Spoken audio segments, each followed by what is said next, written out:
Cara-cara untuk istiqamah. Pertama, apa itu istiqamah? Istiqamah itu dari kata qamah ditambah ista. Qamah itu asalnya tegak, lurus, sempurna. Kalau ditambah ista, kata ista dalam bahasa Arab menunjuk pada usaha atau keinginan untuk mewujudkan sesuatu. Bisa berarti permintaan atau usaha untuk mewujudkan sesuatu. Misal, kalau wujudnya permintaan, antum pernah dengar kalimat istighfar? Istighfar itu dari kata ghafara, artinya ampunan, al-ghufru. Ditambah ista jadi istaghfara, minta ampunan. Sifatnya disebut dengan istighfar. Maka ista di sini fungsinya untuk memohon, meminta. Ada yang sifatnya usaha. Usaha untuk mewujudkan sesuatu. Misal, ta'ah, ketaatan. Ta'atun, bentuknya bisa ibadah. Haji bagian dari taat. Salat bagian dari taat.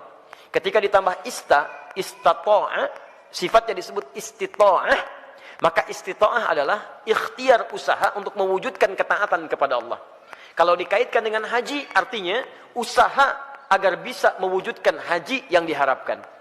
Ikhtiar agar bisa berhaji, singkatnya demikian. Maka disebut dengan istita'ah. Ketika Allah misalnya sampaikan man istata'a ilaihi sabila, haji itu disebutkan istata'a. Ingat, terjemahan yang paling tepat bukan diterjemahkan dengan mampu, tapi berusaha untuk mampu.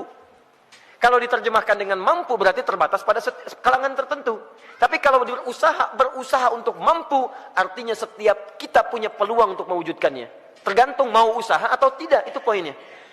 Was, hati-hati dalam menerjemahkan sesuatu ya. Kadang-kadang setiap huruf bahkan harakat itu bisa memberikan makna tersendiri. Ya, antum simpulkan, saya belum istita'ah, kenapa? Belum ada harta. Betapa banyak orang kaya yang belum bisa berhaji. Dan tidak sedikit orang-orang yang dipandang tidak mampu dengan hartanya, justru dia berangkat dalam haji. Itu luar biasa. Jadi ketika antum mau mewujudkan haji atau ibadah dengan baik, tambahkan ista, iringi dengan ikhtiar untuk mewujudkannya. Seorang gadis cilik namanya Naura pernah menulis surat kepada kami.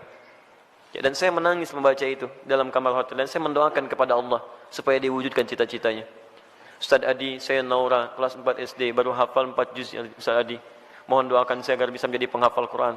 Saya ingin jadi hafid, ingin memberikan mahkota di kepala orang tua saya. Mohon doakan Ustaz Adi, semoga saya sekeluarga bisa umrah bersama Ustaz, haji ke Baitullah. Masya Allah. Saya diam, saya menangis. Dan saya bermohon kepada Allah agar menerima bagian dari doa dinda itu. Anak kecil polos menulis dengan guratan tangannya. Tahu apa yang terjadi? Dia cuma menuliskan kalimat, tapi kalimatnya sampai menggetarkan arsy. Saya baru tahu kemudian sehari sebelum ini, sebelum hari ini, hari Rabu kemarin. Kalau doanya sudah dijawab oleh Allah jauh sebelumnya. Dari mana doanya? Dialihkan lewat yang lain supaya ada sinergi dalam kebaikan. Syekh Ali Jabir yang pertama merespon itu. Awalnya saya ingin berangkatkan kemudian di bulan November, tapi Allah menginginkan lebih cepat dia berangkat. Kami akan berangkat umrah bulan November, tapi Allah menginginkan dia lebih cepat berangkat karena tangisannya, karena doanya, karena harapannya. Melalui Syekh Ali Jabir, Masya Allah, semoga Allah rahmati beliau, berikan kebaikan. Ya, kemudian diberikan dengan sekeluarganya umrah dari tulisan tangan anaknya yang diberangkatkan, dianya, adiknya, bapaknya, ibunya. Bayangkan bagaimana anak ini berusaha dalam kebaikan. Dan biasanya ibu bapak kalau anak sudah soleh, orang tuanya dapat. Orang tuanya akan dapat. Musa, Masya Allah, saya doakan kebaikan untuk adinda Musa. Hafal Quran 30 juz. Ketika dia hafal Quran, orang tuanya ikut diangkat. Anaknya berangkat haji, bapaknya ikut haji. Anaknya berangkat ke Jeddah, bapaknya ikut ke Jeddah. Semua orang tuanya. Dan yang dicari biasanya orang tuanya. Silahkan cek. Bukan berapa hartanya, bukan macam-macamnya. Ketika ada anak orang baik, antum akan tanyakan siapa orang tuanya. Silahkan cek. Makanya dalam ilmu hadis, ketika ada hadis diriwayatkan oleh seorang anak, maka nama anak akan dihilangkan, tapi dilekatkan pada bapaknya. Abdullah bin Abbas, nama aslinya Abdullah, bapaknya Abbas. Ketika ada hadis riwayat Abdullah bin Abbas, kalimat Abdullahnya dibuang. Disingkat jadi Ibnu Abbas, anaknya Abbas. Ingin menunjukkan karena Abdullah jadi baik karena peran bapaknya. Abdullah bin Umar, anaknya Umar, disebut Ibnu Umar. Silakan. Abdullah bin Amr bin As, dihilangkan Abdullahnya disingkat Ibnu Amr bin As. Kenapa? Ingin menunjukkan bahwa ada peran orang tua di dalamnya. Jadi kalau antum ingin anaknya soleh, orang tuanya soleh duluan. Soleh duluan. Dalam bentuk sikap ya, bukan bentuk nama. Ustaz, nama saya soleh, istri saya solihah. Kenapa anak saya belum begitu? Antum belum diwujudkan dalam bentuk ikhtiar. Itu masalahnya. Jelas ya? Di teman-teman, ayo masukkan nilainya ke situ, hadirkan ke situ, ikhtiar kita. Dan insya Allah ada kebaikan di dalamnya. Yang paling menarik sekarang istiqamah. Istiqamah dari kata qamah. Qamah itu tegak, lurus, sempurna. Kalau semua ibadah diawali dengan kata qamah, itu artinya ibadah itu ditunaikan dengan sempurna. Turunannya aqama yuqimu iqamah. Iqamatun selalu disingkat dengan qamah, yang nyingkat orang Indonesia. Semua kalimat salat dibuka dengan kata iqamah yang menunjuk pada ibadah.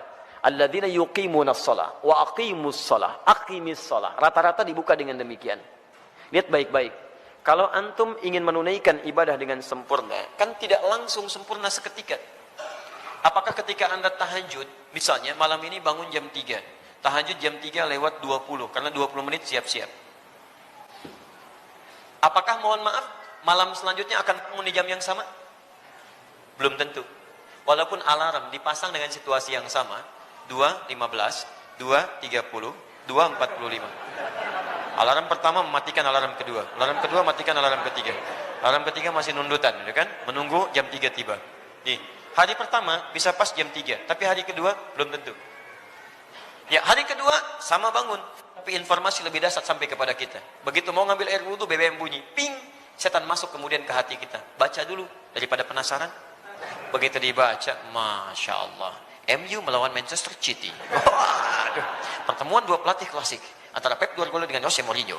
Sekarang poinnya cuma beda 2, karena kemarin MU dia seri ya skornya, kemudian Manchester City menang, skornya cukup telak, 7-2 dia menang kemarin itu. Masya Allah. Sekarang akan pertemuan menentukan, kalau MU menang maka juara dia, poinnya 1 bedanya. Kalau Manchester City menang, poinnya beda 5. Wah, luar biasa. Terus orang ini suka bola lagi, itu yang masalah. Saya nggak pernah nonton teman-teman, tapi Allah saya katakan saya nggak nonton, buang-buang waktu. Tapi saya kalau ditanya insya Allah bisa jawab ya. Itu ya. Saya tahu Ancelotti dipecat, saya tahu ya. Ancelotti dipecat di Bayern Munchen ya, karena kemarin dia kalah juga ya, 3-0 kalah di Liga Champions ya. Kemudian langsung seketika dipecat, nanti isunya akan digantikan oleh Jurgen Klopp. Jurgen Klopp sedang melatih Liverpool sekarang ya. Isunya musim ini dia akan selesai dan pindah lagi ke Bayern Munchen. Dia sebelumnya di Borussia Dortmund. Borussia Dortmund itu lawannya ya, rivalnya adalah Bayern Munchen. Saya hafal itu. Udah. Sudah sini. Tapi sekali lagi saya nggak nonton. Ini 3.20. Antum berusaha atasi gangguan ini, berusaha untuk konsisten sempurna sesuai waktu dan keadaannya. Berusaha tambah ista. Dengan qamah. Disatukan jadi istaqama, yastaqimu, sifatnya disebut dengan istiqamah. Jadi istiqamah itu artinya usaha untuk konsisten dalam kebaikan atau ketaatan. Usaha untuk konsisten menunaikan ketaatan.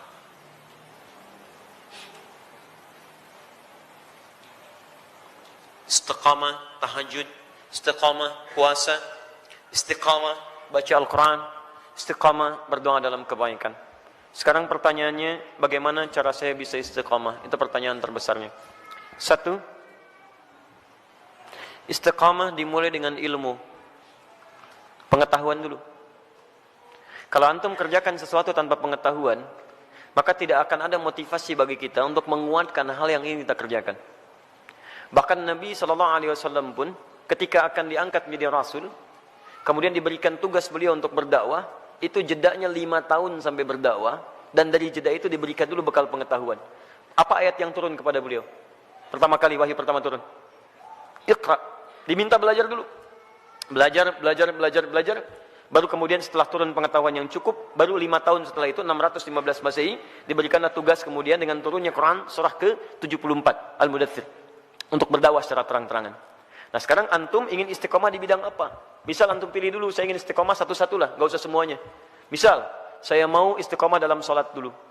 Maka sebelum antum tunaikan ibadahnya, antum keluarkan dulu hadis-hadis, ayat-ayat dari Al-Quran, hadis dari Nabi, petunjuk sholat yang benar.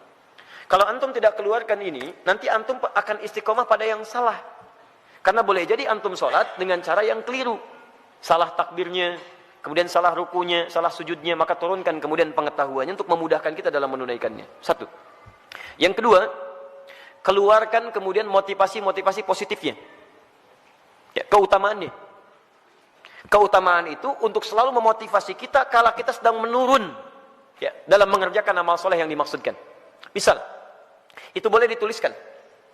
Saya ingin tunaikan tahajud, ingin istiqamah. Antum keluarkan keutamaan tahajud, tuliskan. Ada 4 keutamaan tahajud dalam Al-Quran. Quran surah 17 ayat 79 sampai dengan 81, paling kiri sebelah atas. 1, mengangkat karir di tempat terbaik. Asa ayyab'atsaka rabbuka maqaman mahmuda.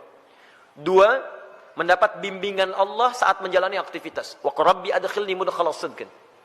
3, mendapat bimbingan Allah keluar dari kesulitan. Wa akhrijni mukhrajas sidqin. 4, mendapat perlindungan dari Allah ketika diganggu oleh orang lain, langsung tanpa perantara. Waj'alni min ladunka sultanan nasira. Demi Allah saya katakan ya, saya mohon kepada antum kalau masih punya banyak tugas, pekerjaan macam-macam tuh jangan tinggalkan tahajud. Walaupun cuma 2 rakaat, witirnya 1 rakaat. Jangan tinggalkan. Kalau antum konsisten, maka nilai-nilai kebaikan akan Allah berikan. Supaya jadi motivasi, antum tuliskan itu. Tempelkan di samping kanan, di dinding tembok kita mau tidur itu, sampaikan sebelah kanan. Tempelkan. Di begitu antum mau tidur, antum bisa melihat itu. Dalam keadaan lupa pun ketika antum melihat itu, antum bisa termotivasi untuk bangun di malam harinya. Kalau bisa tambahkan kalimat di bawahnya. Ya, tambahkan kalimat di bawahnya. Apa kamu merasa sudah ada jaminan surga? Nabi aja ahli surga, tahajud. Kamu bukan nabi, bukan rasul, bukan ahli surga, gak mau tahajud. Apakah kamu masih sehat sampai malam ini? Tuliskan. Sampaikan. Dibuat kalimat-kalimat quote-quote yang indah untuk memotivasi kita ibadah. Ayo. Non-muslim aja punya quote untuk kehidupan mereka. Masa urusan akhirat kita gak punya quote yang baik? Hadirkan. Kita antum tuliskan, jadi motivasi. 2. 3, di 1 pelajari dengan ilmu, 2 keluarkan keutamaannya, 3 hadirkan ancaman-ancaman Allah saat antum menyimpang dari amal soleh yang tengah dikerjakan. Ancamannya. Misal, tadi ingin meningkatkan sholat, dimulai dengan sholat fardu, terus tiba-tiba terfikir untuk mengabaikan sholat karena ada proyek, terus tunda-tunda sholat, kan? Karena ada proyek tertentu sampai Jumatan ditinggalkan untuk mengumpulkan dunia. Maka antum boleh keluarkan ancaman Allah pada yang seperti itu supaya tetap memacu kita supaya bisa istiqamah. Misal, keluarkan Quran surah Al-Humazah. Ya, wailul likulli humazatin lumazah. Celaka bagi para pengumpat. Itu terjemahan mushaf. Tapi kalau kita terjemahkan dengan terjemah yang menggunakan nilai bahasa, ya, ada balaghah, ada nahwu, ada saraf ya. Setiap yang ada taknya menunjuk pada perempuan. Ya, kalau kita hadirkan sekarang, celakalah bagi para sosialita yang tukang gosip. Ya, perempuan-perempuan yang senang bergosip. Alladzi jama'a mala wa addada. Ini agak unik. Biasanya kalau tak pasangannya dengan allati, tapi ini menggunakan alladzi. Alladzi menunjuk pada laki-laki bukan perempuan. Istrinya suka gosip, laki-lakinya suaminya suka mengumpulkan harta. Di suami sibuk dalam bekerja, istrinya sibuk menggunakan harta suami untuk kumpul-kumpul cuman gosip dan sebagainya. Lihat, alladzi jama'a mala wa addada. Yang suaminya sibuk dalam bekerja cuman ngitung-ngitung hasil aja. Keuntungan sekian, ini sekian, ini sekian. Mama, ini yang kita dapatkan begini-begini. Ya Pak, besok mama pakai untuk pertemuannya Pak, arisan. Ya gitu kan cuman begitu. Berangkat ngobrolin orang begini macam-macam. Jadi habis di situ aja. Suaminya berangkat gelap, pulang gelap, berangkat lagi macam-macam. Enggak ada kenikmatan dalam kehidupannya. Lihat, yahsabu anna malahu akhlada. Dia kira harta itu bisa membuat kekal di dalam kebahagiaannya. Perhatikan, sampai sholat ditinggalkan. Jumatan diabaikan. Karena ada orang yang berusaha meninggalkan, menukar akhirat itu untuk dunia yang semata. Ya, Quran surah ke-62, ayat ke-11, paling kiri sebelah atas. Wa idza ra'au tijaratan aw lahwan infaddu ilaiha fatarakuka qa'imah. Kul ma 'indallahi khairum minallahi wa minat tijarah. Ada sementara orang yang ketika engkau berkhutbah Muhammad tiba-tiba maaf, dia meninggalkan engkau sendirian berkhutbah, dia kejar kemudian kafilah-kafilah dagang itu. Ayat ini turun, ini sebagai pelajaran karena dulu di awal masa Islam, awal Jumatan, Nabi sedang khutbah, tiba-tiba muncul kafilah dagang. Diskon besar, 90%, 90% lewat tuh, samping masjid. Mereka yang masih lemah iman meninggalkan Nabi berkhutbah, mengejar barang dagangan itu. Lihat, selalu rumusnya begini. Kalau tidak disebutkan di Quran siapa orangnya, kapan kejadiannya, artinya kejadian itu akan berlaku umum di masa-masa selanjutnya. Dengan situasi yang berbeda. Masya Allah, antum bisnis nih, keuntungannya 10 miliar teman-teman sekalian. Tapi tanda tangannya dilakukan pas saat sholat Jumat. Pilih mana antum? Ngejar proyek 10 miliar, atau antum Jumatan dulu baru kemudian kejar proyek itu. Pilih mana? Pas tanda tangannya waktu Jumat. Yang kalau dalam ikhtiar manusia, maaf, ikut Jumat dulu lewat proyek ini. Ambil proyeknya, tertinggal Jumatnya. Pilih mana? Ikut Jumat atau ambil proyek. Dan tidak ada pilihan yang ketiga, ikut Jumat dapat 10 miliar. Nggak ada. Gak usah maksa antum, di sini saya tegas. Waktu kita terbatas. Ini yang tidak mudah. Maka bagi yang seperti ini, ada muncul ancaman Allah di dalamnya. Lihat ancamannya positif. Qul ma indallahi khairum minal lahwi minat tijarah. Katakan Muhammad pada orang-orang yang masih senang dengan yang seperti itu, menukar akhirat dengan dunianya, atau hanya senda gurau aja, canda dia dengan yang seperti itu, cuman canda aja. Allah sudah siapkan ganti yang terbaik untuk dia. Apa alasan paling logisnya? Wallahu khairur razikin, saya yang tentukan rezekinya. Ayo kamu ikut ke sana, saya buat kecelakaan di jalan. Ayo kamu dapatkan itu, maut sudah menanti kamu sekarang. Jumat tidak dapat, harta nggak diperoleh. Mau apa kamu? Kalau dia mau datang dulu, saya ganti dengan yang lebih baik. Dia dapatkan proyeknya, dia dapatkan ketenangannya. Diberikan yang terbaik. Tapi kalau antum paksa tinggalkan itu, maka ayat diteruskan. Yahsabu anna malahu akhlada. Kalla layumbadanna fil khutama. Bagi orang yang rela meninggalkan ibadahnya, hanya untuk urusan dunianya, dunia dibagi dua. Tijarah untuk bisnis, lahun untuk yang tidak bermanfaat. Ninggalin tahajud cuma untuk sekedar nonton-nonton yang tidak jelas. Ninggalin sholat hanya untuk sekedar nonton-nonton yang tidak jelas. Ada konser, ayo lewat. Isanya, maghribnya, ayo lewat. Silahkan. Beli tiket, beli ini, beli itu, ayo. Ada yang joget-joget, ada yang macam, ada yang mabuk ini itu. Dia itu lahun namanya. Dia kira akan abadi dengan keadaannya. Lihat baik-baik.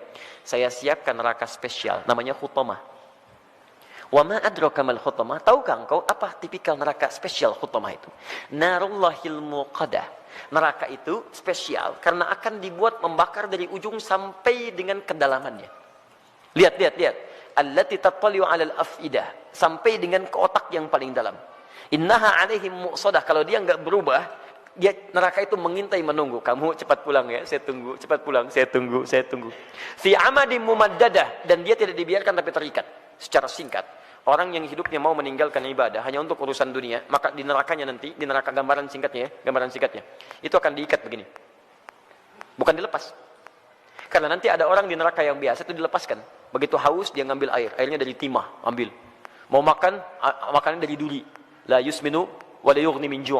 Ayo ambil dan sebagainya. Tapi yang ini enggak punya kesempatan, diikat begini. Cara membakarnya, kalau yang lain apinya langsung, kalau ini tidak. Dari ujung kaki seperti dilas.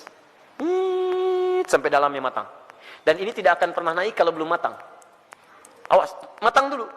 Begitu sudah matang naik, yang ini sembuh, ini matang dulu. Sampai ke ujung akal yang paling dalam, al-afidah. Afidah itu jamak dari fuad. Yang menentukan, yang merancang kegiatan kita. Seakan-akan Allah katakan begini, ini isi otak kamu ini apa sih? Yang lain masih mikir sholat, baca Al-Quran, macam-macam. Otak kamu ini lagi. Maksiat lagi. Sampai meninggalkan ibadah, saya bakar sampai ke otak yang paling dalamnya. Supaya nampak isi otak kamu ini apa. Terus, dan diikat. Kalau mau coba silakan. Tapi disampaikan supaya kita tidak masuk ke dalamnya. Makanya antum keluarkan, tuliskan ancamannya. Begitu sudah seperti itu, maka berusaha untuk mewujudkannya. Bismillah, antum berdoa kepada Allah. Yang terakhir berdoa. Minta supaya dikuatkan oleh Allah Subhanahu wa taala. Ya, minta supaya dikuatkan oleh Allah Subhanahu wa taala. Makanya nanti ada doa-doa. Ya, ada doa-doa untuk bisa dikuatkan dalam keimanan. Allahumma tsabbit qulubana ala dinik. Ya Allah, kuatkan hati kami ya Allah dalam tuntunan agamamu. Rabbana la tuzigh qulubana ba'da idh hadaitana. Ya wa hab lana min ladunka rahmah innaka antal wahhab. Ya Allah, jangan geser keadaan hati saya setelah saya kuat berada di jalan-Mu ya Allah. Anugerahkan saya keturunan terbaik untuk menjaga iman kami ya Rabb. Jadi, belajar ilmunya, belajar ketentuannya, hadirkan motivasinya, jauhi kemudian ancamannya, setelah itu berdoa kepada Allah untuk dijaga. Dengan itu, fammastaqamu, disebutlah orang ini istiqamah. Tatanazzalu alaihimul malaikah, maka diturunkan oleh malaikat untuk menjaga sifat istiqamahnya. Nanti ada bisikan dari malaikat. Ada bisikan, masuk lewat sifat takwa. Di orang istiqamah itu, kalau ikhtiar tadi 4 ditempuh dengan baik, maka malaikat turun untuk menjaga dia. Tatanazzalu alaihimul malaikah, dijaga oleh malaikat. Apa penjagaannya? Bisa penjagaan terus kepada ibadah dan dijaga dari maksiat. Yang kedua, dijaga supaya tidak bersedih dalam kehidupannya. Allah khaufun alaihim walahum yahzanun.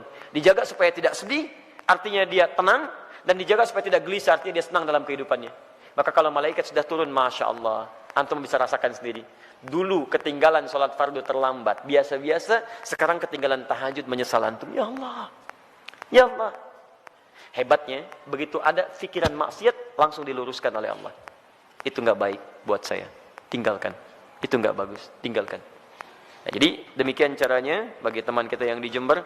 Semoga Allah bisa berikan kebaikan-kebaikan untuk kita semua dan bisa menghadirkan sifat istiqamah dalam kehidupan kita.